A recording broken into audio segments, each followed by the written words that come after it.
ఏదో నేను డబ్బులు ఇచ్చినట్టే ఉంటుంది. సార్ మూర్తి గారు, నన్ను ఈ సినిమాలో ఈషా తంతది, మీరు ఎంజాయ్ చేస్తారు పక్క. అది కాకుండా మేజర్గా ఏంటి అంటే ఒక్కసారి అంటే కొట్టండి. Scene recreation. ఓకే, బట్ జెన్యున్గా నాకు ఇది ఒక ప్యాషనెట్ ప్రాజెక్ట్ అనమాట.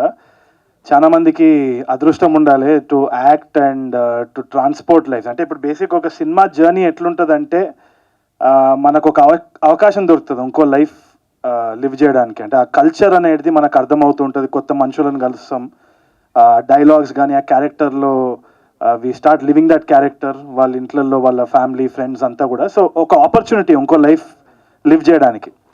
సో నాకు ఆపర్చునిటీ కలిగించిన సృజన్కి అండ్ సజీవ్కి, all these wonderful people I worked with, Vinod గారు అండ్ ధీరజ్ నిన్ను పొగుడతాను నేను లైఫ్లో అనుకోలే కానీ నందు, బ్రహ్మాజీ సార్ వస్తే ఆ వైబ్ వేరే ఉంటుంది.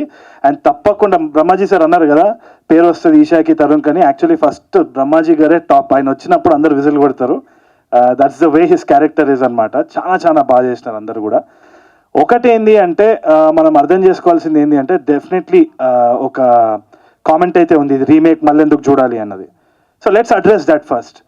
రీమేక్ అన్నది అది ఆ టాపిక్ నేను మళ్ళీ వస్తా కానీ, ఇప్పుడు గోదారి యాస అన్నది అండ్ ఇంకోటి ఆ కల్చర్ ఏదైతే ఉందో రాజమండ్రిలో పోయి when we short mid summer, ఆ ఫుడ్ కానీ అక్కడ ఉన్న జనాలు కానీ అక్కడ ఉన్న వాతావరణం వాళ్ళు మాట్లాడే తీరు ఏదైతే ఉన్నదో దాన్ని యాజ్ ఇట్ ఈస్ ఒక సినిమాటిక్ ఎక్స్పీరియన్స్ ఇవ్వడం అంటే ఇది ఈ సినిమానే రీసెంట్ టైమ్స్లో, నేను గ్యారంటీ చెప్తున్నాను. అండ్ అది మనము ట్రాన్స్పోర్ట్ చేస్తున్నాము చాలా మందికి.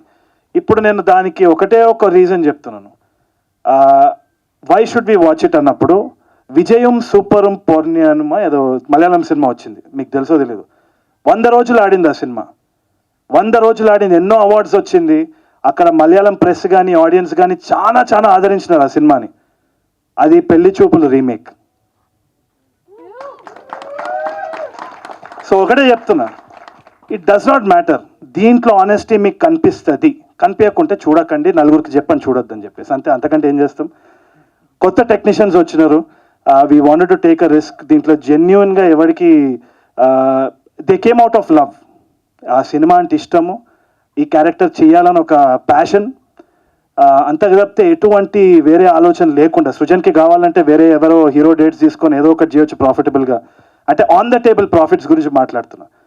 కానీ ఇంత రిస్క్ చేయడంలో ఎందుకు ఏముంది అంటే అది సినిమా చూసిన తర్వాత మీకు తప్పకుండా తెలుస్తుంది అనేసి నేను అనుకుంటున్నా. It's full of heart. So తప్పు జరిగే సమస్య లేదని నేను అనుకుంటున్నా. Apart from that I'd like to thank every one. మళ్ళీ ట్రైలర్ లాంచ్ అప్పుడు మాట్లాడుకుందాం. Thank you. సూపర్ అండి, థ్యాంక్ యూ సో మచ్.